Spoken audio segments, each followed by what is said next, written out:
Surat SOG 1 કરોડના drugs કેસમાં મુખ્ય આરોપી મોહમ્મદ કાસિફને 1800 કિલોમીટર પીછો કરીને એસઓજીએ પકડી પાડ્યો હતો.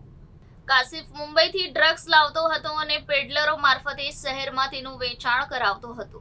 સુરત શહેર પોલીસે ઉત્તર પ્રદેશથી વેશ પલટો કરી તેની ધરપકડ કરી હતી.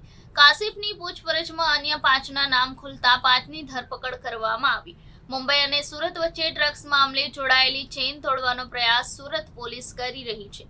મોહમ્મદ કાસિફ ડ્રગ્સનો સપ્લાયર હતો જે યુપીથી પકડાયો. ત્યારબાદ વધુ 5ની ધરપકડ કરાઈ છે. 2 સુરતના જે ડ્રગ્સ સપ્લાય કરતા હતા, 2 ઇસમો મુંબઈના હતા જે મુંબઈથી ડ્રગ્સ પહોંચાડતા હતા અને 1 ઇસમ ડ્રગ્સ સપ્લાય કરતો હતો. અત્યાર સુધીમાં 6 લોકોની ધરપકડ કરવામાં આવી છે. ડ્રગ્સ બનાવવાનું મટીરિયલ આ ઇસમ મુંબઈથી લાવતો હતો અને મુંબઈમાં પણ કેટલાક લોકોના નામ સામે આવ્યા છે. ડ્રગ્સ એક બીમારી છે જેને નાબૂદ કરવા માટે ક્રાઇમ બ્રાન્ચ, એસઓજી જેવી તપાસ એજન્સી કામે લાગી રહી છે.